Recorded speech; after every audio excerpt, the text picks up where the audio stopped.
Hello everyone, welcome to the Gurvinder's Academy. So today's video is all about the variation in writing task 2. So जैसे कि मैंने last video में बोला था कि इन नेक्स्ट वीडियो जो रहेगी that will be on the variation के राइटिंग में वेरिएशन कैसे करनी है. So here I am going to explain active and passive voice. So it's really easy. बड़े सारे बच्चे कंफ्यूज हो जाते हैं कि एक्टिव वॉइस क्या होते हैं, पैसिव वॉइस क्या होते हैं. It's not that much hard. It's really easy. Just watch the video till the end. मैंने सिर्फ वही चीज़ें एक्सप्लेन की है that are needed in writing task 2, कि जिनकी आपको ज़रूरत है in your handwriting. I just explain that much so that कि आपको अच्छी तरीके से वो समझ आए and you can use that in your writing task 2. So just watch the video till the end so that you can learn some variation for your writing task 2 and you can get maximum score. So let's do it. So as you can see on your screen, I have some active voice and passive voice. So करना क्या है basically, as you can see I have so I have 1 2 3 4 5 6 7 8 9. So in total सिर्फ 9 tenses हैं जो आपको करने हैं. That is active और पैसिव. 5 एक्टिव वॉइस हैं और 4 पैसिव वॉइस हैं. So in easy way let's do के इनको करना कैसे. सो एक्टिव वॉइस में सिर्फ क्या है कि नॉर्मली हम जैसे वर्ब V1 यूज करते हैं. So let's see an example. So I am writing government makes policies और गवर्नमेंट मेक पॉलिसी है. So I have use V1 here. So अगर मेरे को इसको पैसिव वॉइस में चेंज करना है that will be is are V3. So I can say, so I need to just put policy at the first point. Policy is made by government. So that's it. So V1 को हमने change किया is V3 में. So that's the way हम V1 को is R में is are V3 में अगर change करते हैं तो दैट इज मीन्स हम पैसिव वॉइस में कन्वर्ट कर रहे हैं. सो अगर इसको इजी वे में भी हमें याद करना है तो आप नॉर्मल क्या कर सकते हो, कभी भी अगर V1 दे रखा है और एक सब्जेक्ट दे रखा है तो आप उसको सिंपल वे में क्या करना है, आपको इज आर V3 ऑब्जेक्ट को आगे लिखना है और इज आर V3 यूज करना है. That is your rephrasing.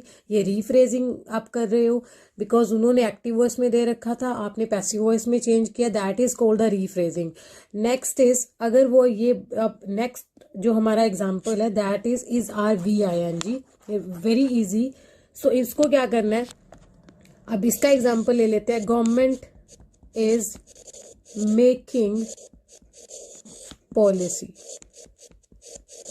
Government policy बना रही है. अगर मेरे को इसको पैसिव वॉइस में चेंज करना है I can simply say policy is being made by government. So it's very simple, very easy. So कभी भी आपको लगे कि इज आर ING दे रखा है और मेरे को रीफ्रेजिंग करनी है और मेरे को पैसिव वॉइस का पता ही है, इज आर ING को चेंज किया जाता है is are being V3. So passive voice में एक चीज याद रखनी है कि V3 सिर्फ एक्टिव वॉइस में हैज है V3 है जो V3 के साथ आता है. अदरवाइज जो जितने भी V3 वाले हैं that will be passive voice है. सो हमने बोला is making, so is are ING हम यूज कर रहे हैं यहाँ पे और इसको हमने पैसिव वॉइस में कन्वर्ट किया इज बीइंग V3 में. So this is the very easy way to do rephrasing. Variation आपकी राइटिंग में वेरिएशन आ रही है, आप एक्टिव को पैसिव में कन्वर्ट कर रहे हो, आपको एक्टिव वॉइस का पैसिव वॉइस का पता चल रहा है. Even you can improve your all modules if you know active and passive voice. Because कई बार क्या होता है रीडिंग में भी ऐसे क्वेश्चंस दे रखे होते हैं तो बच्चे जिनको एक्टिव वॉइस पैसिव वॉइस का नहीं पता होता वो कई बार उन क्वेश्चंस में भी गलती कर जाते हैं. सो इट्स रियली ईजी. अगर हम एक्टिव वॉइस का मतलब क्या होता है कि हम खुद कोई बंदा काम कर रहा है, जैसे गवर्नमेंट हमने यहाँ पे पहले लिखा है, इट मीन्स गवर्नमेंट काम कर रही है. गवर्नमेंट क्या कर रही है, गवर्नमेंट इज मेकिंग. सो यहाँ पे गवर्नमेंट क्या कर रही है, मेक कर रही है, क्या कर रही है, policy. So you can learn like this. अब अगर हम पैसिव वॉइस में लिखते हैं जैसे कि मैंने यहाँ पे किया इज V3. सो इसका मतलब क्या हुआ कि पॉलिसी बनाई जा रही है किसके द्वारा, गवर्नमेंट के द्वारा. So it's like this. It's very easy. So अगर हम एक्टिव फॉर्म यूज कर रहे हैं इसमें, इट मीन्स जो हमने फर्स्ट नंबर पे लिखा है वो काम कर रहा है। अगर हम is V3 is being V3 has have been V3 use करें, इट मीन्स कि जो यहाँ पे सब्जेक्ट था उसको बनाया जा रहा है। तो अब क्या बनाया जा रहा है, पॉलिसी इज बीइंग मेड।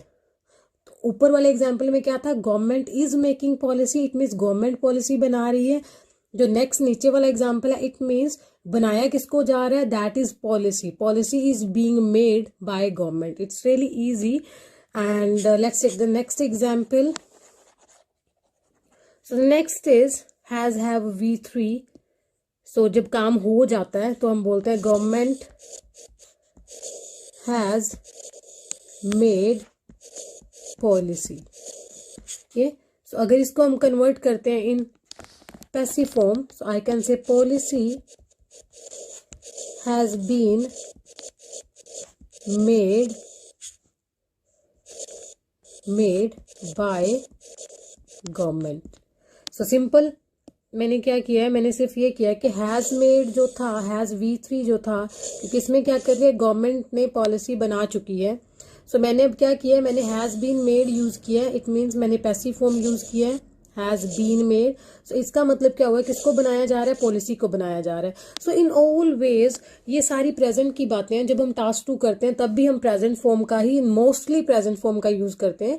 तो you can change your sentence in active voice, in passive voice, or even the most interesting thing that I'm going to explain now, it's continuous sentence. You know what's the continuous sentence? So continue को याद करने का simple, very simple method जो है वो ये है कि continuous जो टेंस होता है उसका मतलब होता है VING। सो VING अगर आप यहाँ पे देखो तो आपको कितने जो सेंटेंसेस है उनमें VING दिख रहा है। I can say here, I can say being ING, I can say VING। So it means continuous sentence को लिखने के I have 3 ways. So normally जो बच्चे हैं वो क्या करते हैं, स्टूडेंट्स क्या करते हैं, they just write their sentence in this form, is ING। So example के तौर पे हम लेते हैं, जैसे कि नॉर्मली वो क्या करते हैं, they basically use their word government is making policy, तो वो ये लिखते हैं। तो अगर आपको सेंटेंस में आपके टास्क 2 की स्टेटमेंट में ये लिखा हुआ है कि गवर्नमेंट इज मेकिंग पॉलिसी, सो अगर मेरे को इसको चेंज करना, आई हैव 2 अदर वेज। तो मेरे पास 2 बड़े अच्छे तरीके हैं। मैं इसको पैसिव वॉइस में चेंज कर सकती हूँ या फिर मैं इसको एक्टिव में ही रख सकती हूँ। This is the active form because it's VING। So I can show you how to convert it. So अगर मेरे को इसको चेंज करना है, कॉन्टिन्यू सेंटेंस को कॉन्टिन्यू में ही रखना है, but I need to change the tense और मेरे को रीफ्रेजिंग करनी है। So I can say government has been making policy. So I can change in this way, or I can say in a passive form, I can say policy has been made by government. ये so it's really easy. So continuous sentence को 3 तरीकों से लिखा जाता है। जहां पे भी ING है, इट मीन्स पैसिव वॉइस में आप कन्वर्ट कर सकते हो, is are being V3।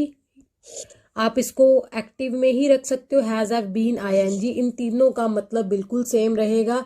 As you can see, government is making policy, वो पॉलिसी बना रही है, government has been making policy. सिर्फ इसमें सिर्फ छोटा सा डिफरेंस ये आ जाता है कि ये टाइम पीरियड के लिए यूज होता है। सो इट डजंट नेसेसरी कि आपको 4 और सिंस लगाना पड़ेगा यहाँ पे, it doesn't matter, you can use in this way as well.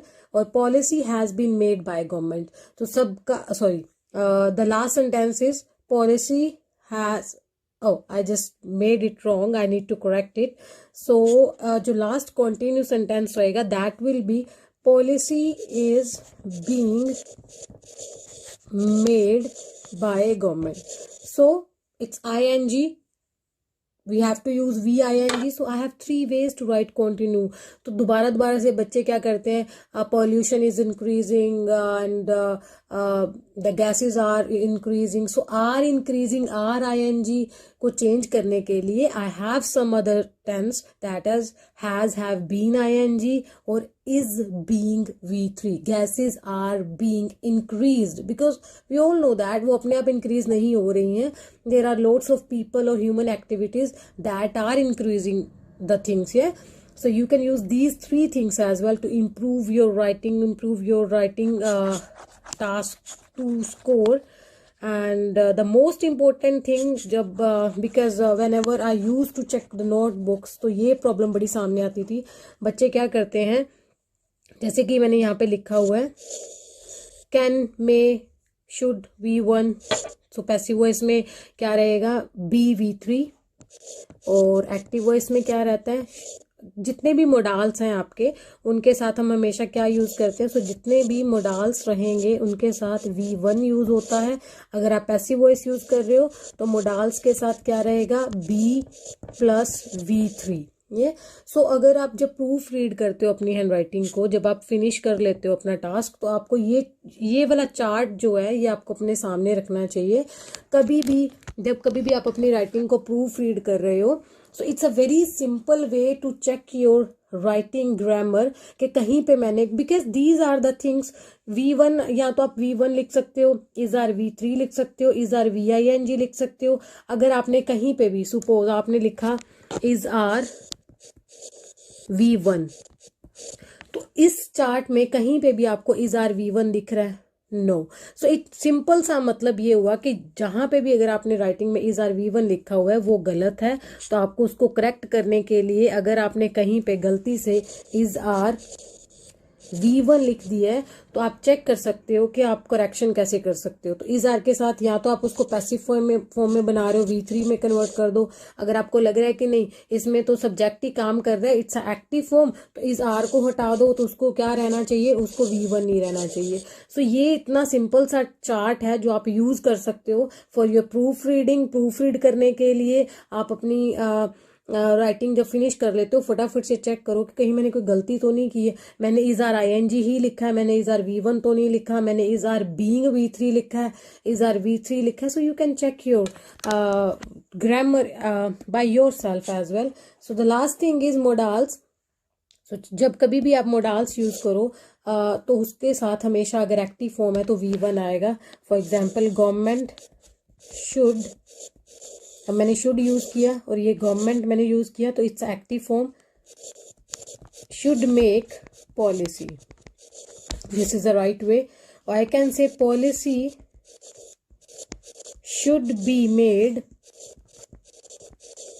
Bye government. So these are the two ways. जब हम मोडाल्स यूज कर रहे हैं तो हमें ध्यान रखना चाहिए कि हम मोडाल्स जब यूज करते हैं तो एक्टिव फॉर्म में V1 यूज होता है, अगर वो पैसिव फॉर्म है तो should be V3. So be V3 modals के साथ इन पैसिव फॉर्म, और अदरवाइज जितने भी मोडाल्स रहेंगे that will be V1. So it's really easy way. So हम शुड के साथ ये नहीं बोलेंगे कि should avoided. So avoided is a second form. We can't use second form with modals in active voice. Yes. So ऐसे ही हम B के साथ V1 नहीं यूज करेंगे, जैसे should be make. So that's also wrong. So should be made आएगा और should make आएगा in active और should be made आएगा in passive voice. Yeah. So बड़ा easy method है. आप एक दो बार वीडियो को अगर रिपीट करके भी देखो तो ये सारी चीजें बड़ी इजी वे में समझ आ जाएंगी. It's not really hard. और इतनी सी चीजों को समझने के बाद आप 50% स्कोर आपका राइटिंग का इम्प्रूव करने जा रहे हो. I am really 100% sure, because normally बच्चे ये गलतियां करते हैं इन देयर ग्रामर. और अगर आप ग्रामर भी इम्प्रूव कर रहे हो साथ साथ, और आपका क्या टास्क रीफ्रेजिंग भी आपको करनी आ रही है, क्योंकि अगर आप एक्टिव में लिख रहे हो सारा टास्क उसमें वेरिएशन नहीं है. सो आप वेरिएशन प्लस ग्रामर दोनों को सीख सकते हो अगर आप इस नॉर्मल से इस चार्ट पे काम करो. सो this is the all thing about active and passive voice. Let me know अगर आपको ये दोबारा से या इससे भी ज़्यादा डिटेल्ड में चाहिए. I can help you. So just comment me if you need help in anything in your writing, reading, what ever you want, I can help you. So hope you like this video. Hope के ये आपको समझ आया हो और आप अपनी writing में ये यूज़ करो. So that will be really proud for me अगर आपको समझ आए और आप अपनी राइटिंग में इसको यूज़ करो. So thank you very much for watching the video. Thank you. Take care.